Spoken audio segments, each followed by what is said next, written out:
Good afternoon, everyone. So now we will be discussing about conjunctiva, and we'll see if we can discuss about cornea also. Under this, the major topic is conjunctivitis and then pterygium. In conjunctivitis, uh, that is mucopurulent conjunctivitis, and then the trachoma. Trachoma is the main question, and then ophthalmia neonatorum. We will see, and the other type of conjunctivitis we will briefly touch upon so that you can answer those also. And then pterygium, pseudopterygium about those, and lastly we will see about the subconjunctival hemorrhage. So starting with conjunctiva, the conjunctiva is made up of three layers. This is basics. uh, this, if you remember, if you don't remember also, okay. The conjunctiva has three layers. Superficially, from above to down, you have epithelial layer. This is the conjunctiva epithelial layer, and below that you have a lymphatic layer, and below that you have a fibrous.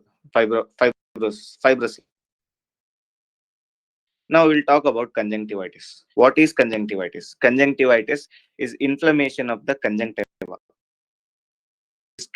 Cellular infiltration and exudation. So you have your conjunctiva, it gets inflamed. The conjunctiva gets inflamed, and because of this inflammation, there will be infiltration of cells and there will be exudation. This is called as conjunctivitis.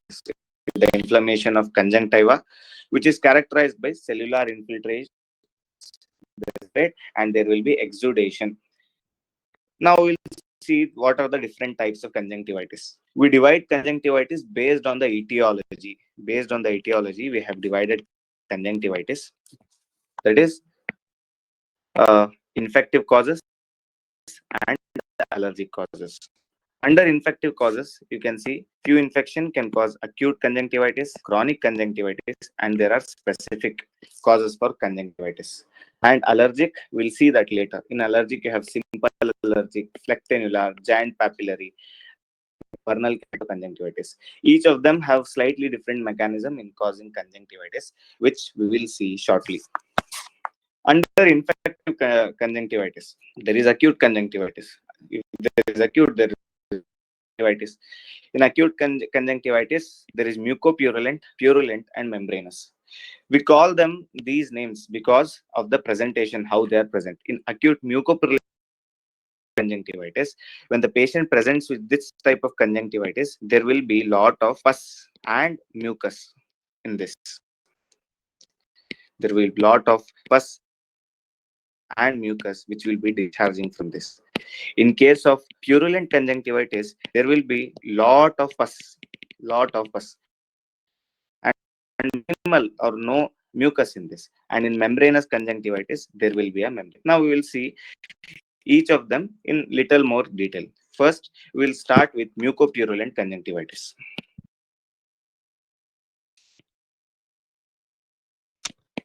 Mucopurulent conjunctivitis.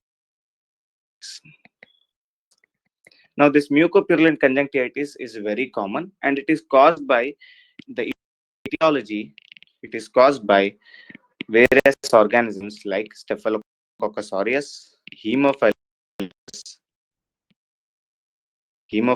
and Pneumococcus. These are the various organisms which can cause mucopurulent conjunctivitis. Before going further, take a moment and tell you that when we are talking about conjunctivitis, this is something you need to remember. Clinical features. There are some clinical features, no matter what type of conjunctivitis you are discussing or you are writing in exam. You write this. It is always right. The clinical features, the general clinical features are same for all. In case of conjunctivitis, there is congestion in all types of conjunctivitis. There is discharge in all type of conjunctivitis, but the nature of discharge varies. That we will see individually. And there is edema. There is edema of the lip, and there is edema of the conjunctiva itself, which is called as chemosis. So, while telling about symptoms of conjunctivitis, for all the types of conjunctivitis that we are going to discuss further, these are the common general clinical features that you need to remember. You can write, and you can write this for all the types of conjunctivitis. So, acute mucopurulent conjunctivitis. This is caused by Staphylococcus aureus, Haemophilus influenza, and pneumonia. These organisms are not much virulent. Why am I saying these organisms are not much virulent? Because these organisms produce infection and they give time for mucus production. So mucus is also produced. So you see mucus pus in the discharge. Whereas the another one, that is acute purulent conjunctivitis, we'll compare this and learn acute purulent conjunctivitis. This is caused by a highly virulent organism, and it is Neisseria gonorrhoeae. Neisseria gonorrhoeae. I say this is very high uh, virulent organism is because it produces inflammation, that it produces massive amount of pus. It does not give the epithelium to produce mucus also. It produces so much amount of inflammation. Now, the clinical features, the clinical features for this mucopurulent conjunctivitis are again the same. That is, there is congestion eye, there is mucopurulent discharge, and because of the discharge, the eyelids will stick together. Is matting, that is sticking of the lids together. The eyelids can stick together, or there can be matting of the eyelashes. The eyelashes can stick together. Because large amount of pus and mucus is being produced, the light gets dispersed. And because large amount of pus and mucus is being produced, when the light falls on this region, it gets dispersed to blood halos. We were talking about acute mucopurulent we were talking about acute conjunctivitis. Under that, we were talking about acute mucopurulent conjunctivitis. So we saw the etiology, and I said they were not that much virulent as compared to the acute purulent conjunctivitis. And the clinical features, we said they have the same general clinical features as we talked about earlier, and the discharge is mucopurulent. Large amount of mucus and pus is being discharged, is getting secreted, and this mucus and pus will disperse the light when the light falls on it. This produces colored halos. Now the signs. What do you see? These are the symptoms and signs. You will see that there is conjunctival congestion. That is, the conjunctiva is full red. The conjunctiva is fully red. There is ballooning of the conjunctiva, which we call as chemosis. There is lid edema. Because there is conjunctival inflammation, this will cause lid edema. This will also cause lid to get inflamed, and it causes lid edema. And of course, you will see mucopurulent discharge. Now, this is what your acute mucopurulent conjunctivitis is, and this is most common. It is more common compared to the others. Now, treatment for this is, you start with you tell the patient to frequently wash his eyes, frequent eye wash, and then you give him antibiotics. Antibiotic eye ointment or antibiotic eye drops can be given, in which there are various antibiotics, the broad spectrum antibiotics like moxifloxacin and gatifloxacin can be used. So the dose and all is not required. You remember this much. So I will summarize it fast. Acute mucopurulent conjunctivitis caused by not so virulent organisms like Staphylococcus aureus, Haemophilus influenza, Haemophilus aegypticus, pneumonia, pneumococcus, all those organisms. This produces inflammation. This inflammation produces pus and mucus. The clinical features are the same clinical features. There is redness, watering. The symptoms are redness, watering, discharge, matting of eyelashes, and colored halos. The signs, there is conjunctival congestion, there is edema of the conjunctiva, there is lid edema, all those things. Treatment, you ask the patient to frequently wash his eyes, and then antibiotics like moxifloxacin and gatifloxacin, and general measures like keep his hands clean, and do not touch his eyes repeatedly. All those instructions should be given. Next, we will see acute purulent conjunctivitis. This acute purulent conjunctivitis is caused by a highly virulent organism, that is Neisseria gonorrhoeae, and it causes the infection so acutely that it has an incubation period of only a few hours to days. So it most commonly affects males. Okay, all those things are also there. Now, what are the clinical features? Clinical features. As obviously, there will be congestion, there will be discharge, and here the discharge is full of pus, that is purulent discharge. It is full of pus, which is purulent discharge. And other symptoms like edema of the lid, edema of the conjunctiva, which you call as chemosis. And this organism is so virulent that it can also invade the intact epithelium, corneal epithelium. Corneal epithelium. And this also causes rise in body temperature, that is fever, body temperature. How do you diagnose this? You diagnose this clinically itself, but you need to ask a specific history, that whether the patient has urethritis, whether the patient has burning micturition, because this gonococcal infection can come together with urethritis. This is about acute purulent conjunctivitis. So this is very pure. Then the treatment for this, again, ask the patient to wash eyes. Wash his eyes repeatedly with normal saline, and then you can give penicillin eye drops. Penicillin eye drops. Or you can also give azithromycin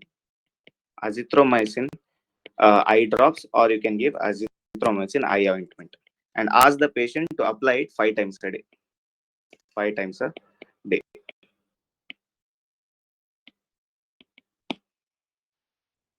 So we saw that in acute mucopurulent conjunctivitis, it is very acute, and it is caused by a highly virulent organism, that is Neisseria gonorrhoeae. This you will again understand why I am calling this as less virulent, and the Neisseria gonorrhoeae as more virulent when we talked about ophthalmia neonatorum.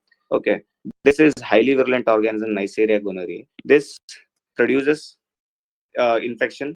It produces large amount of pus. The clinical features are there is congestion, there is discharge, purulent discharge, there is edema of the lid, there is edema of the conjunctiva. All those things are there, and it is so virulent that it also causes systemic symptoms, like it causes fever. The treatment is again, you advise the patient to wash his hand, not to touch his genitals and his eyes repeatedly, and ask the patient to wash his eyes with normal saline, and you can prescribe him penicillin eye drops, azithromycin ointment, or azithromycin eye drops. This is about mucopurulent acute conjunctivitis and purulent acute conjunctivitis. Next, we will go on to membranous.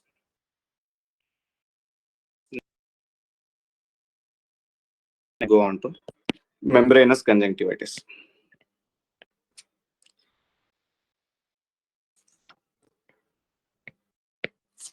Membranous conjunctivitis.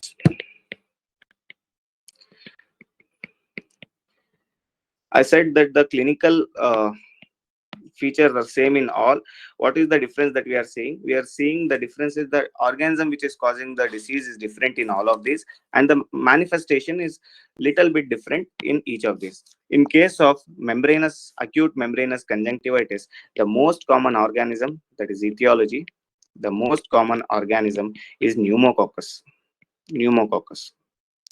And the in unimmunized child, if the child is not immunized properly, then Corynebacterium diphtheriae can also cause this membranous conjunctivitis. What is so specific about this is this membrane is seen on the palpebral conjunctiva, and when you try to remove this, membrane, it will bleed because it is a true membrane. It is adherent to the underlying tissues. So when you try to remove this, this membrane is formed because of the fibrin exudate. Fibrin exudate, which gets organized and sticks to the underlying tissue. It is sticking to that, and when you try to peel it off, it bleeds. That is acute membranous conjunctivitis. Now, the treatment for this, the treatment for this is every. So, if you should check for whether this is caused by diphtheria or not. You should isolate the patient, and then you need to give penicillin.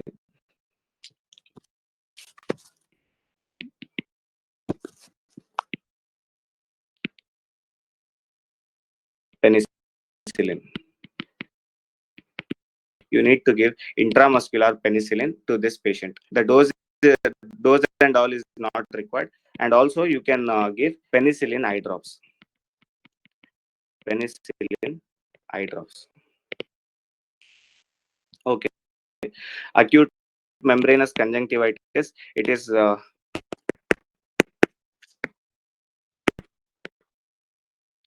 acute membranous conjunctivitis. It is caused by pneumococcus and Corynebacterium diphtheria. They produce inflammation because of the inflammation there is exudates of fibrin. This fibrin organizes and it adheres to the subconjunctival tissue, subepithelial tissue, and this is what acute membranous conjunctivitis. And when you try to peel it off, it bleeds on peeling it off. The clinical features are again the same. There is congestion, there is edema, there is discharge, and then there is swelling of the eyelid, swelling of the conjunctiva, which is chemosis. And the treatment is IM penicillin, intramuscular penicillin, and penicillin eye drops.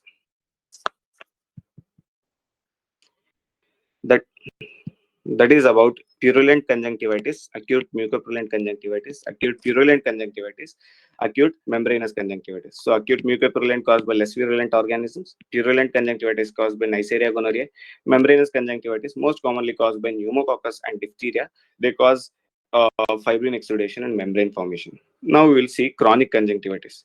In chronic conjunctivitis, there are two types: angular conjunctivitis and follicular conjunctivitis. Angular conjunctivitis. So they have angular conjunctivitis. Here, what you see is an angular conjunctivitis. This angular conjunctivitis, the organism which causes this angular conjunctivitis is called as Moraxella lacunata. This organism likes to stay in moist regions. So this intermarginal strip that you see, that is the lateral canthus, is moist region. So this organism goes and stays there. This organism produces proteolytic enzymes. These proteolytic enzymes, they cause this epithelium destruction. And because this epithelium is destroyed, you see excoriation in this region. So you can see the excoriation in this region, Moraxella lacunata. So the clinical features will be, there will be excoriation at the lateral canthus, excoriation at the lateral canthus. There will be redness at the intermarginal strip, and there can be inflammation and edema of lid. Now the treatment for this is tetracycline eye drops. Tetracycline 1% eye drops. This is given for more than or equal to 2 weeks. Another one thing that you can give is zinc boric eye drops. What do this zinc boric eye drops? As I told that this organism produces proteolytic enzyme, this zinc boric eye drops, that prevents the action of proteolytic enzymes. That's how you treat angular conjunctivitis. So once again, angular conjunctivitis, it is caused by Moraxella lacunata. This organism likes to live in moist regions, so it chooses the interceptal region. It goes there, it it produces proteolytic enzymes, it causes degradation of the epithelium, which produces excoriation. So the clinical feature will be redness, excoriation, and then inflammation and edema of the lip. To treat this, you give tetracycline 1% eye drops for more than or equal to 2 weeks, and then you give zinc boric acid eye drops, zinc to prevent the proteolytic action. Next, after this, the last one is in chronic thing, that is follicular conjunctivitis. Follicular conjunctivitis is nothing but trachoma. We will deal with trachoma in a little while after we complete the ophthalmia neonatorum. What is ophthalmia neonatorum? When a child is born, uh, if a child after a child is born, if the child develops conjunctivitis within 1 month of its life, we call it as ophthalmia neonatorum. Now, you don't know what is the cause. When the child is born, it can develop ophthalmia, it can develop conjunctivitis the next day, or it can develop conjunctivitis after a week, or it can develop conjunctivitis after 5 days. So, based on the time duration at which the child presents with conjunctivitis, uh, you can have a reasonable doubt that this is the specific organism which is causing the disease. For example, if a child develops conjunctivitis in less than 6 hours of his birth, then no organism is there which can cause so acute inflammation that it can cause conjunctivitis within 6 hours. So it is because of chemical conjunctivitis. What they used to do was they used to give prophylactic eye drops in all the children which are born. They used to put a silver nitrate eye drops in all the children, all the babies who were born. And this silver nitrate used to produce irritation, and it used to cause inflammation, which is conjunctivitis. This was within 6 hours. So this if the child develops conjunctivitis within 6 hours, it is because of chemicals. So you don't need to worry about that too much. And if the child develops conjunctivitis within 1 to 2 days, the child develops conjunctivitis within 1 to 2 days, it must be caused by a highly virulent organism because the incubation period is so less. It is caused by, again, our Neisseria gonorrhea. That's why I was telling this organism is so virulent, it produces manifestations so early in child also. Next, if the manifestation are produced at 2 to 5 days, it are produced by less virulent organism. Those are like Corynebacterium diphtheriae, Streptococcus pneumoniae, Moraxella oxenfree. These organisms can produce conjunctivitis at 2 to 5 days of age. If it is produced at 7 days or 5 to 7 days, it is because of herpes simplex virus. Herpes simplex virus. And if the disease is produced after 1 week, after 1 week of the childbirth, it is because of trachoma. It is because of trachoma. Now, the treatment for each of this is, for gonococcal, you give all of this, you give antibiotic eye drops, except for the viral. You don't give anything there. Otherwise, you give antibiotic eye drops.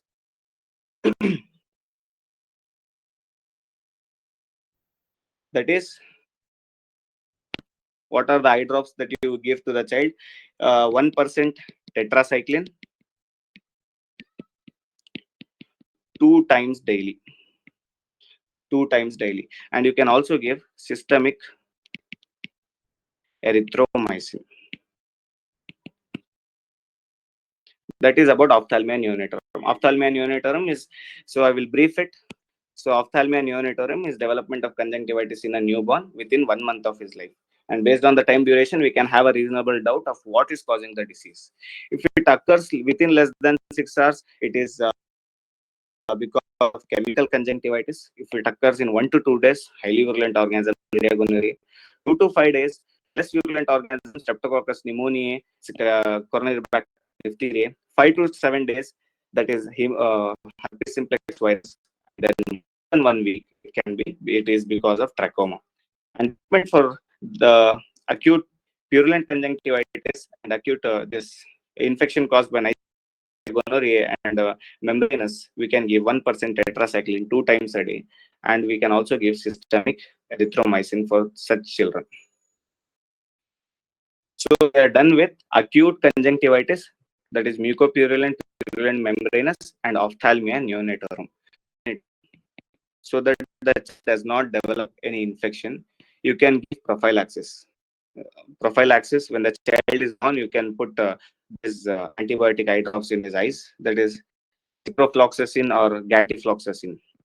Gatifloxacin, gatifloxacin or ciprofloxacin. Ciprofloxacin, 10% eye drop, four times for 7 days. Otherwise, you can use alternatively, you can use erythromycin eye ointment also. This is about ophthalmia neonatorum. Next, we will talk about trachoma. Trachoma comes under follicular conjunctivitis, which means it produces follicles.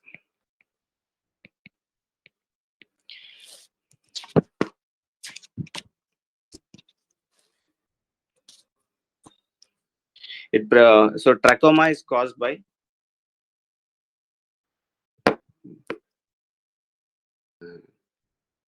okay, we'll see trachoma now. The trachoma, it is caused by chlamydia trachomatis. It is chlamydia. It is caused by chlamydia trachomatis. Is a chronic conjunctivitis. It is caused by serovars A, B, BA, and C. These are the common infection. Now sit back and listen to the pathogenesis of this organism. This organism, when it infects the eye, it comes to the conjunctiva and it causes conjunctivitis. Okay, it produces an inflammatory response, and because who comes, the white blood cells comes, WBCs come. These white blood cells form follicles. They form follicles. They produce follicles. This conjunctivitis produces follicles, and these follicles start to increase in size. They become more. Then what happens? These follicles heal. When these follicles heal, when the same, when these follicles heal, form a scar. Next, we will see allergic conjunctivitis. In this allergic conjunctivitis, there are four. It is simple allergic conjunctivitis, flictanular, giant papillary, and vernal. The most important among these is vernal keratoconjunctivitis. We'll see that. Vernal keratoconjunctivitis. The vernal keratoconjunctivitis, it is type of allergic conjunctivitis. It is bilateral, recurrent, seasonal allergic conjunctivitis. It is bilateral, seasonal, allergic conjunctivitis because of exogenous allergens. Now, this is very important. It is bilateral, it is seasonal, it is allergic conjunctivitis because of the exogenous allergens.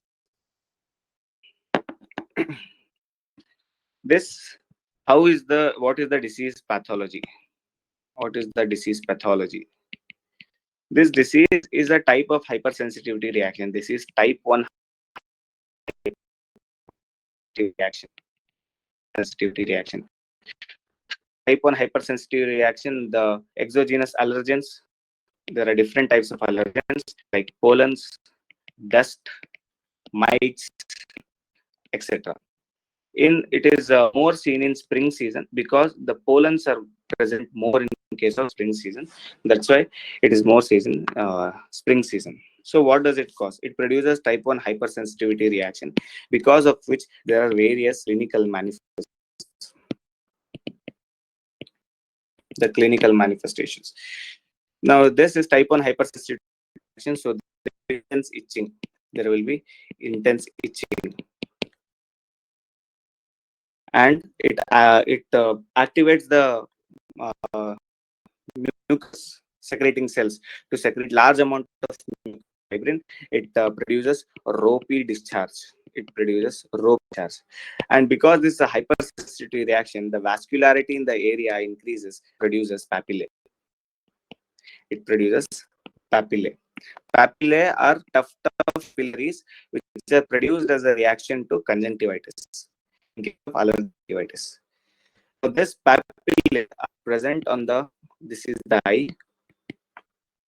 So this is the eye. This is a palpebral conjunctiva. These papillae, they are present on the palpebral conjunctiva, and this appears as cobblestone.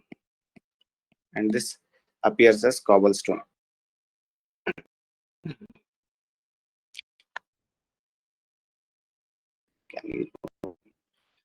And there is a ropidis. The various clinical manifestation is what we were talking about. There is papillary hypertrophy, which produces cobblestone appearance. There are giant papillae. There is ropey discharge, and because of the allergy, you can see Denny Morgan line. Denny Morgan line. These are the lines which are seen on the lower, below the lower eyelid. Because of repeated rubbing of the eye, because of itching, repeated rubbing of the eye, this patient is predisposed to develop keratoconus. Is predisposed to develop keratoconus. The treatment for this vernal keratoconjunctivitis is cold compresses. Cold compresses. How does cold compress help? Means it causes vasoconstriction, thereby helps it. And then you can use topical antihistaminics. You can use the drug of choice in case of allergic conjunctivitis or this type of vernal keratoconjunctivitis is olapatidine. And you can also use topical steroids.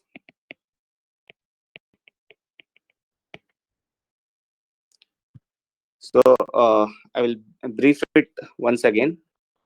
Vernal keratoconjunctivitis, it is a seasonal allergic, so it is systemic, so it will be bilateral. It is seasonal allergic conjunctivitis produced by exogenous allergen. It is a type 1 hypersensitivity response to the exogenous allergens like pollen dust and all. Because of this, there will be intense itching, ropey discharge, and papillae which are formed. Because of the papillae, the person can have foreign body sensation in his eye. And this allergy, like other allergy, like allergic sinusitis and all, it produces Denny Morgan line, that is lines below the eyelid. And this itching, intense itching, produces keratoconus in the person. Treatment: you give cold compresses, you give topical antihistaminics. Drug of choice is olapatidine. You can, if there is intense inflammation, then you can use topical steroids. Then the next, that is flectanular conjunctivitis. This flectanular conjunctivitis is a type 4 hypersensitivity reaction. Here, the person has a toxins inside his body. For example, a person has TB. Now, the TB bacilli will migrate and go into his conjunctiva. Migrate and go into his conjunctiva. So the body mounts an immune response there, producing this flectin.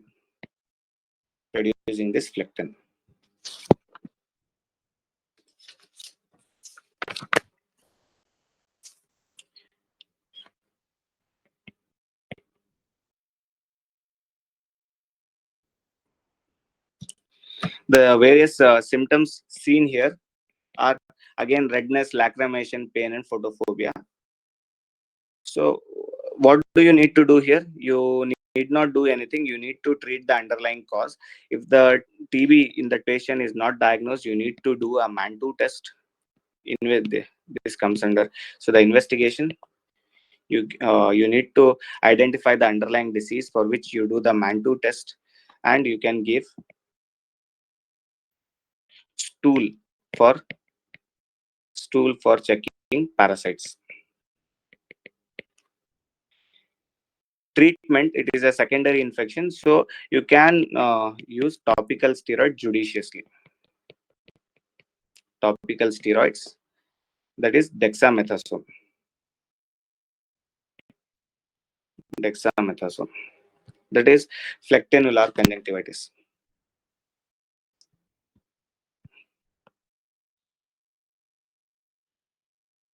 Does anybody have any doubt in this?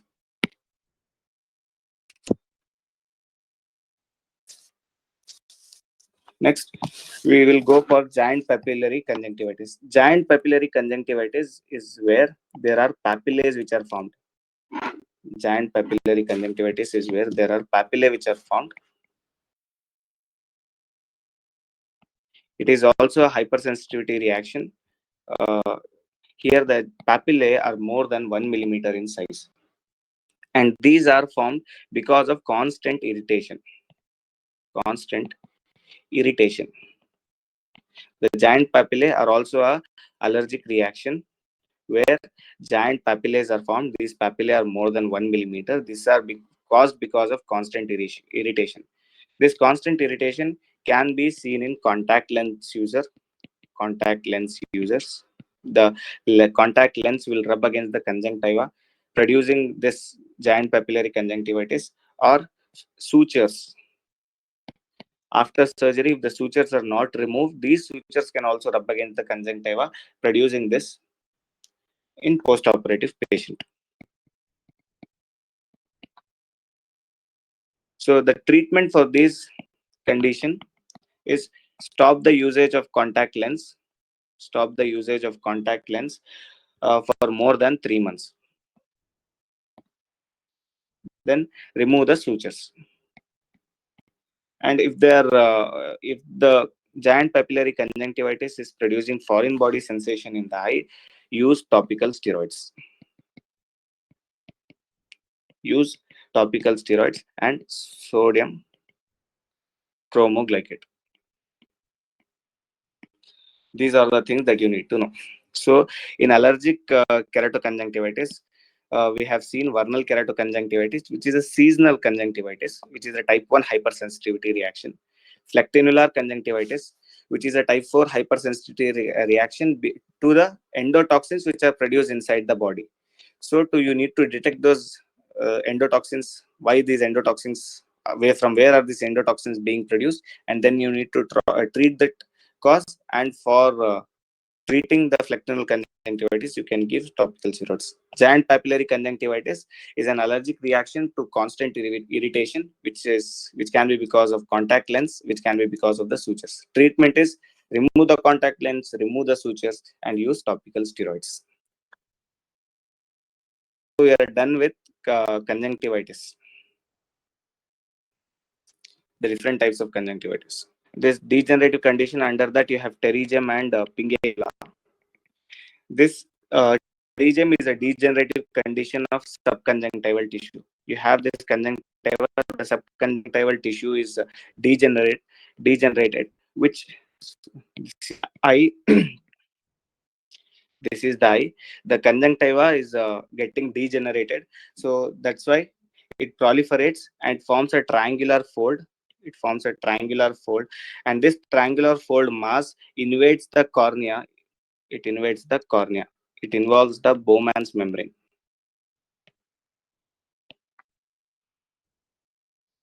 Now, why is this happening? Why is this degeneration occurring in the subepithelial region, and why is this encroaching the cornea? The etiology is not properly known. Why is it occurring? But there are theories stating that it is because of UV radiation. It can be because of extremely hot climate. All those things. Now, the symptoms that the patient will, clinical features, the symptoms that the patient will have, there will be a triangular mass, fleshy mass in his eye. There will be foreign body sensation because of this. And if this triangular mass encroaches his pupil, there will be defective vision or vision loss. The signs will be, because of this pterygium can produce a traction over the cornea, and it can produce astigmatism. It can restrict the movement and produce diplopia. This is rarely, or it can encroach the pupil.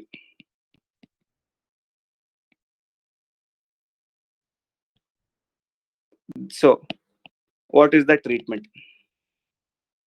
The treatment for this pterygium, if the pterygium is progressive, that it is encroaching the cornea and the pupil, then you need to excise the pterygium, excision of pterygium, excision of pterygium.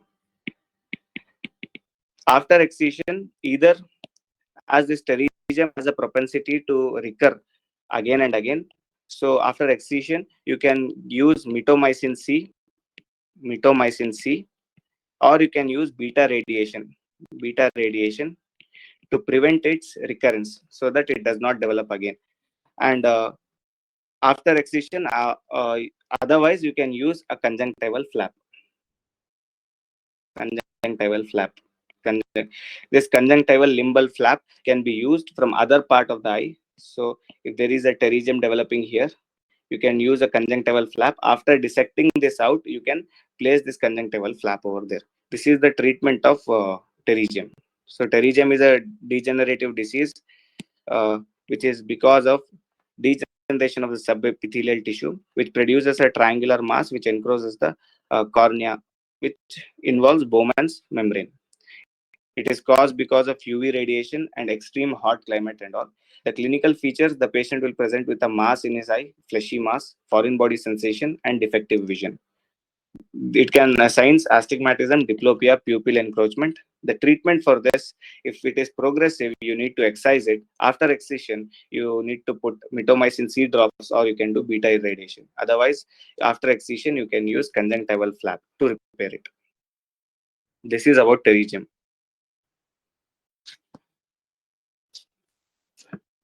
Pingecula is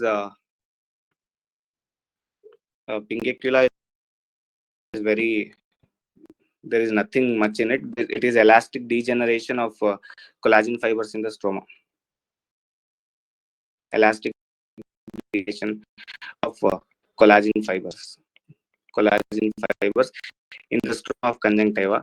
It is most commonly present in the nasal stem. Again, the etiology is not properly known, but repeated exposure to dust, UV light, all produces this. Treatment for this, there is no need of any treatment for pingecula. You can leave it as it is. But if it is cosmetically, if it is giving problem to the patient, then you can remove it. And the last topic is subconjunctival hemorrhage.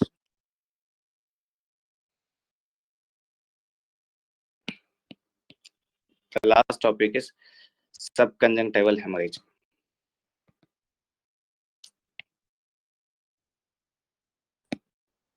The subconjunctival hemorrhage, there is hemorrhage, there is rupture of blood vessels underneath the conjunctiva, which lead to collection of blood underneath the conjunctiva. The cause for this can be trauma or surgery or increased pressure. Where can you see increased pressure? In case of repeated coughing, as you see in whooping cough, or you can see this in compression of neck and chest tubes, or when you strangulate a person, then also you have a hemorrhage because of increase in pressure. Now, how do you need to manage this? You don't need to do anything. If it is this will resolve on its own, and it appears as a red patch, and then it will resolve on its own. You don't need to do anything. And if it is extensive hemorrhage is occurring, then you can give a nick over the conjunctiva and drain the blood from there. Other than that, no need of any management. If there is acute conjunctival hemorrhage, then you need to give cold compresses so that vasoconstriction can stop the bleeding. Vasoconstriction, this causes vasoconstriction, which could stop the bleeding. That is conjunctival, subconjunctival hemorrhage.